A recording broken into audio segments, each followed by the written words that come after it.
কি ব্যাপার বৌমা, কখন সকাল হয়েছে শুনি, এখনও রান্না বসাওনি? তুমি তো দেখছি বাড়ির কাজ সব লাটে উঠাবে। এই তো মা, এখনই সব হয়ে যাবে, আপনি কোনো চিন্তা করবেন না। আসলে আজকে বাইরের কাজটা আগে করেছি তো, তাই একটু দেরি হয়ে গেছে। চিন্তা কি আর এমনি করছি, আমার ছেলেরা সব খেয়ে দিয়ে অফিস যাবে, তা তোমার কাজের যে ছিরি, আমার ছেলেদের না খেয়ে দিয়েই অফিস যেতে হয়। আপনার ছেলে তো 8টায় অফিস যাবে মা, এখনও 1 ঘন্টা বাকি আছে, ততক্ষণে আমি সব করে নেব। আপনি গিয়ে একটু বিশ্রাম করে নিন। তাই যেন হয়, কি ভেবেছিলাম আর কপালে কি জুটেছে। কী গো মা, সকালে ভাবিকে রান্নার কাজে সাহায্য করার জন্য যেতে চাইলাম, তুমি দিলে না। বড় ভাবিও কিছু করে না, একা একা কতদিন সামলাবে বেচারি। পাকা পাকা কথা বন্ধ করে পড়াশোনা করছিলে না, যাও সেটাই মন দিয়ে করো, এসব দিকে তোমাকে নজর দিতে হবে না। মায়ের চেয়ে মাসির দরদ বেশি। সেটাই তো করছিলাম, সকাল থেকে তুমি যা শুরু করেছো তাতে পড়াশোনা সব লাটে উঠেছে। সকাল সকাল কি শুরু করেছে মা? কি গো, তুমি তো শুয়েই আছো, যাও না, একটু গিয়ে সাহায্য তো করতে পারো। খবরদার বলছি, কাজের কথা বলবে না। আমার বাবা এতগুলো টাকা যৌতুক দিয়ে এ বাড়িতে কাজ করতে পাঠায়নি, বুঝেছো? যৌতুক দিয়ে যখন এসেছি, একটা কাজও করতে পারবো না। আর যদি বেশি কথা বলো, তোমার কিন্তু রক্ষে নেই। তার বলতে, তুমি যে আমায় রক্ষে দিবে না সেটা আমি খুব ভালো করেই জানি। কোন কুক্ষণে যে তোমায় বিয়ে করতে গিয়েছিলাম। আমাকে বিয়ে করা তোমার জন্মের ভাগ্য। নেহাত বয়স বেশি বলে বাবা তোমার সাথে বিয়ে দিয়েছিলেন, না হলে আমার পায়ের জুতোটিও পেতে না। সত্যি বলেছ, আমার জন্মের ভাগ্য। এমন স্ত্রী কজন পায় বলো, যে স্বামীর খোঁজ খবর রাখে না। আচ্ছা ঠিক আছে, আমি চললাম, আমার অফিসের সময় হয়ে এসেছে। কি রে, খাওয়া দাওয়া হলো তোদের? সকালের নাস্তা খাওয়া শেষ মা, তোমাকেই খুঁজছিলাম। আজ আমরা দু ভাই একটা নতুন কন্ট্রাক্ট পেতে চলেছি, আমাদের জন্য দোয়া করো। তাহলে চললাম মা। আর তোমার বড় বউকে বলো সারাদিন পটের বিবির মতো বসে না থেকে যেন একটু কাজবাজও করে। বড় বউয়ের কাজ নিয়ে তোমার চিন্তা করতে হবে না, একটু পরে আমি আর বড় বউ দুজন মার্কেটে যাব। যাও, তোমরা দুজন ভালোভাবে যেও। আর শোনো ছোট বৌমা, আমরা দুজন বাড়িতে ফেরার আগেই তুমি ঘরের সমস্ত কাজ গুছিয়ে ফেলবে, মনে থাকে যেন।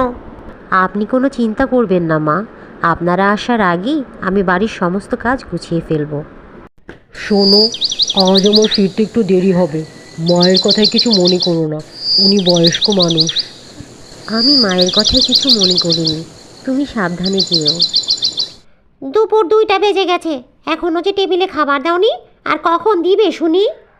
এই তো মা, সব রেডি হয়ে গেছে, আপনারা টেবিলে বসুন, আমি খাবার দিচ্ছি। কি ব্যাপার বৌমা, তোমার বাবা বিয়ের দিন বলেছিলেন যৌতুকের টাকাটা উনি 1 বছরের মধ্যেই দিয়ে দিবেন। আজ তো 1 বছর পূর্ণ হয়ে গেল, তা কবে দিবেন উনি টাকাটা? আপনি কিছু চিন্তা করবেন না মা, আমি আজই বাবাকে ফোন দিয়ে জিজ্ঞেস করছি। হ্যাঁ তাই করো, যৌতুকের বাকি টাকা না পেলে আমি কিন্তু তোমার বাপের বাড়ি পাঠিয়ে দেব, এই বলে রাখলাম। নেহাত আমার ছেলে তোমায় ভালোবেসে বিয়ে করেছে বলে সহ্য করছি, না হলে তোমার মতো মেয়েকে আমি এই বাড়ির চাকরানি হিসেবেও গ্রহণ করি না। এভাবে বলবেন না মা, আমার যে ভীষণ কষ্ট হয়, আমার মা নেই, আমি যে আপনাকে মা মনে করি। শোনো মেয়ে, এই সমস্ত ন্যাকা কান্না তুমি আমার সামনে কাঁদবে না, বুঝেছো? বড় বউকে দেখো, সে বিয়ের সময় 20 লক্ষ টাকা 10 ভরি গয়না নিয়ে এই বাড়িতে এসেছে। তার বাবা আমার ছেলের ব্যবসাটাকে আরও বড় করে তুলেছে, আর তুমি তুমি কি করেছো? শুধু ন্যাকা কান্না কাঁদলেই হবে? শোনো, আজই তুমি তোমার বাবাকে ফোন দিবে, তোমার বাবাকে ফোন দিয়ে টাকার কথা বলবে, মনে থাকে জানো।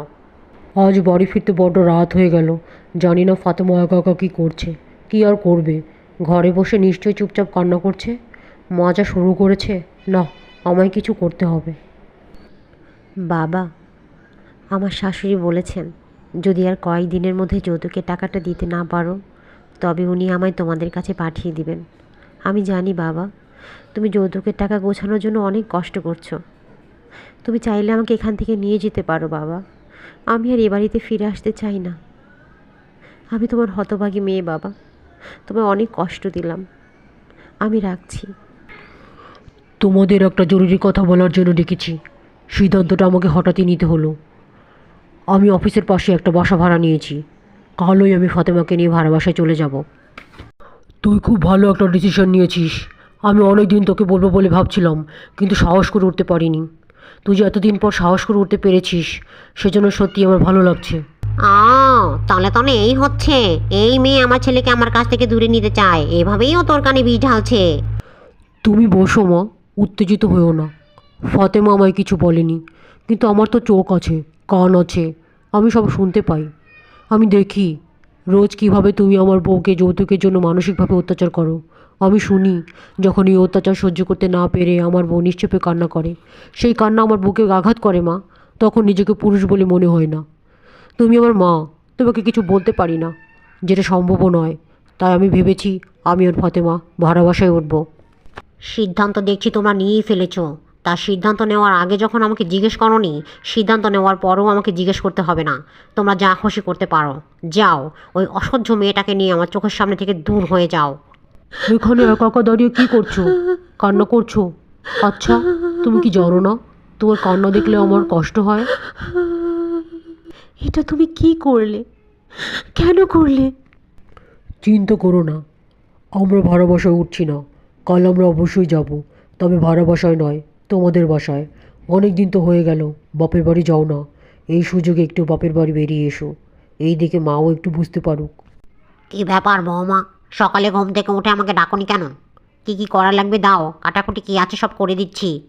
আপনাকে কিছু করতে হবে না মা, আপনি শুধু দাঁড়িয়ে থেকে আমার ভুল ত্রুটিগুলো দেখিয়ে দিন। আজকে আমি আপনার পছন্দের সবজি রান্না করছি, ইলিশ মাছ দিয়ে কচু শাক। কীভাবে রান্না করতে হয় একটু দেখিয়ে দিন না। তা তো অবশ্যই দেখিয়ে দিব বৌমা। তোমার সাথে আমি যে ভুল ত্রুটিগুলো করেছি সেজন্য আমাকে ক্ষমা করে দিও। আর তোমরা যে ফিরে এসেছো এই জন্য আমি অনেক খুশি হয়েছি। আমরা তো কখনো যাইনি মা, তাহলে ফিরে আসার প্রশ্ন কোথা থেকে আসছে? আপনি সবসময় আমাদের দোয়া করবেন যেন সারাটা জীবন একসাথে থাকতে পারি।